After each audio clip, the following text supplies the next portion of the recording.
All right, in this video, I'm breaking down everything that you need to be doing in 2026 to heal from your fitness burnout and to create more sustainable fitness and food freedom long term. Now, let me just quick introduce myself if we haven't met yet. I am Jessie. I was a personal trainer and group fitness coach that was working out 2 hours every single day, not counting the workouts that I was doing with my group fitness classes or how I was just teaching them. I was doing fasted cardio every single day, eating about 1,500 calories a day. My work days were like 18 hours long, and I was super proud of that because the work harder, more success kind of thing. And all of that to say, I felt like I was not doing enough. I needed to work more. I needed to train harder. I needed to cut my calories even more, all because I was not losing weight.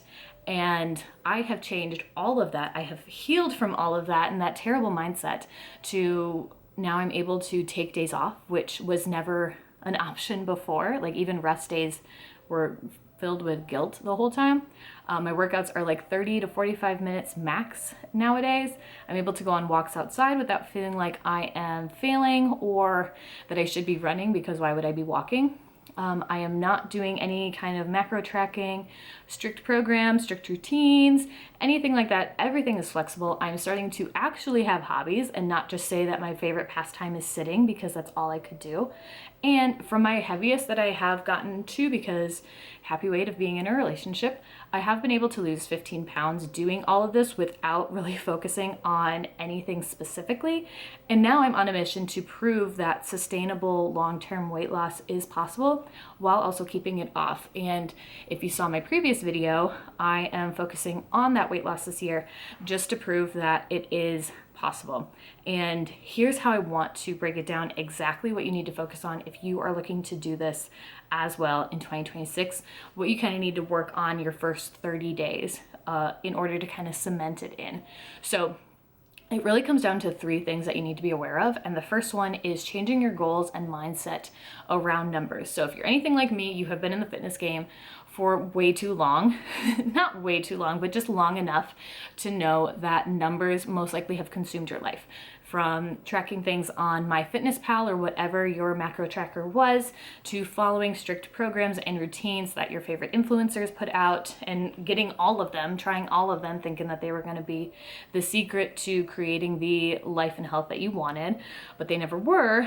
And also just weighing yourself religiously every single day and not seeing results from it and having it like make or break your day if it was going to be good or bad. So what we need to do now is change how you view numbers and setting goals, and changing it from how like your worth and value is in the number on the scale and the amount of calories that you eat and how long your workouts are, to just being information. And I am actually tracking it again in just a basic notebook, and I will be breaking down like what I have seen from tracking my sleep to tracking my fitness to tracking my food and like so much more in videos to come. So definitely hit subscribe if you are interested. But the biggest thing is having all of that stuff be just information. Again, it's not how, like what your value is. It's not if you are making progress, if you're good or bad, if it was a good or bad decision or anything like that. It's just information. And even if you see like the scale going up or the scale going down, it's all just how life is going as well. Because like the next thing you want to focus on is your food and how you feel with food. Because if that is like your main focus throughout the day and you can't wait for your next meal to come, but you also feel guilty about eating your food, then I'm sorry, that's not going to help. Food just needs to be something that, yes, you can enjoy, but it's not the thing that you focus on every single day. So the more weight you take off of that and the safer you feel with food, the more your body's going to be able to let go of that weight. Because again, it's about how you're feeling safe. So a lot of us are just in fight or flight and just stressed out all the time, whether it's like a life or death situation or that's just how life is for us right now, because everybody's stressed about something. Something's going on in your life or in the world that's stressing you out. But the more you can work on not stressing about it, and especially when it comes to your food and fitness, the easier it's going to be for your body to let go of that weight that it doesn't need, because it feels safe enough to let go of that storage for like if you aren't able to eat again. And that's really the biggest thing for me when I was working through this, is my body just didn't trust me that I was going to feed it again, because I was constantly dieting and restricting calories. And I always thought that like eating under my allotted calories was better, because like less is more kind of thing, but no. And all of this starts with taking an experimental approach. So that was the biggest as well thing for me in healing all of this, was not necessarily following strict routines, but allowing myself to test it out and see for myself. So with the experimental approach, there's no success or failure, there's just an outcome. And with that outcome, you get to decide what it is you want to do with it. Do you want to keep it? Do you want to toss it? Do you want to try something new? But ultimately, it puts you back in control of your life and puts the say back in your hands. And when you've always given it away to somebody else telling you like what the problem is, what the secret is, like looking for the next best thing to solve this problem, with an experiment, you are able to approach it as like the next 30 days. I'm just going to see what happens. I'm going to see what happens if I track my food, if I track my fitness, and also how I'm feeling. Like, did I get enough sleep? Was I super stressed out? Is there a lot going on in my life? Was I emotionally eating? Was I too exhausted to do anything else? Did my workouts feel bad because, and then you can start piecing it together with that experiment, because it's like, were my workouts bad because I didn't get enough sleep? Were my workouts bad because I didn't eat enough, because I missed a meal, because like work was really stressful and really hectic and really crazy?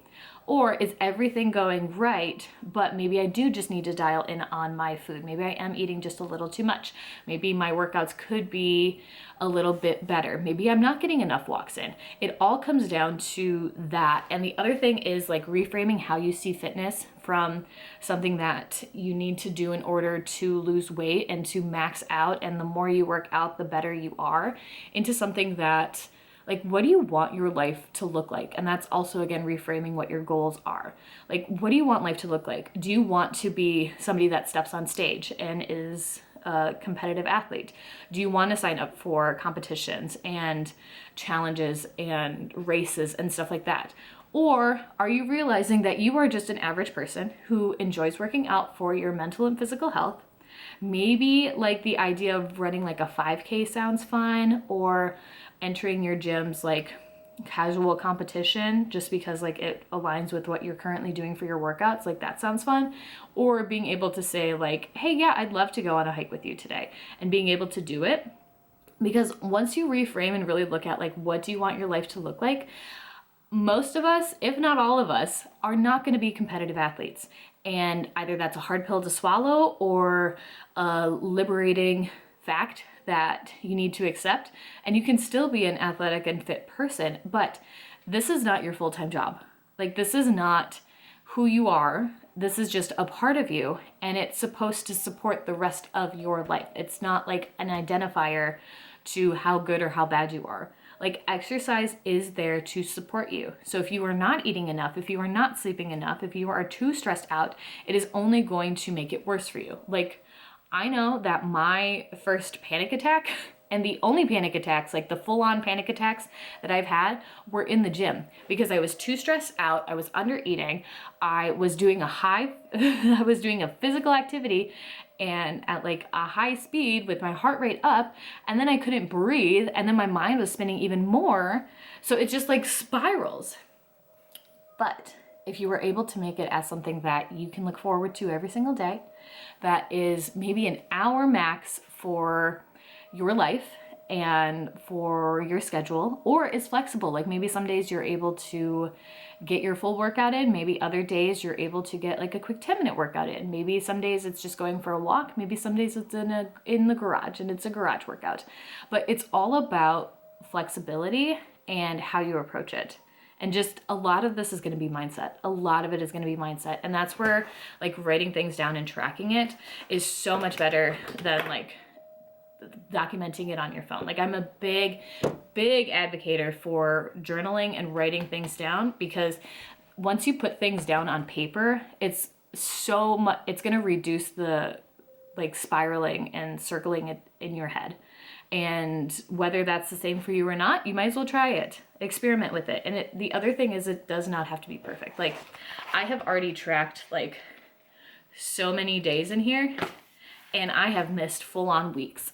I have missed full-on days, I've missed full-on weeks, and it's not perfect, but it's progress. And it is showing me information for me to like test out and continue working on, like moving forward. So it really is coming down to what are your goals, and like how are they going to fit into your life currently now and moving forward, so you are able to do that changing the numbers, because it is good to check your weight. I used to say it wasn't before, but if it's gonna make or break your day, like let it be. Until you've healed your relationship with food and fitness more, don't look at your weight. But the number on the scale is just information to tell you like how things are going. And for me as well, sometimes it's telling me like I'm not sleeping enough, I'm not eating enough, I'm eating just enough, my workouts are going well, I need to get more walks in. Like, it's not necessarily saying that I am a failure and I'm not losing weight. It's something needs to be adjusted for that to start dropping again, until I hit like a level playing field where I'm good, my body is good, like this is where I can sustain. But I haven't hit that point yet, and I would like to see just like where I can go in a healthy manner. But that also counts with like looking at the scale and looking at numbers, but it doesn't need to be super scientific and like having everything down correctly. It's really just what works best for you.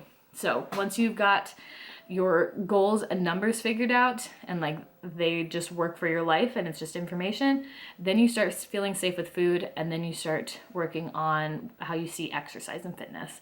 And honestly, that's what it comes down to for healing all of that. So now that you know kind of what you need to do and focus on over the next 30 days to really make 2026 like your year of change, you'll probably want to see what like realistically, ideally somebody is going to focus on, and really how they're going to approach this in order to see that change. And I talk about that in this next video that I want you to check out, where I'm going over exactly what I'm going to be focusing on in 2026 to lose that weight for good and sustainably, where it's not like an all or nothing approach. So definitely check this video out next, so you really know what's going to be working for you moving forward. But I'll see you there.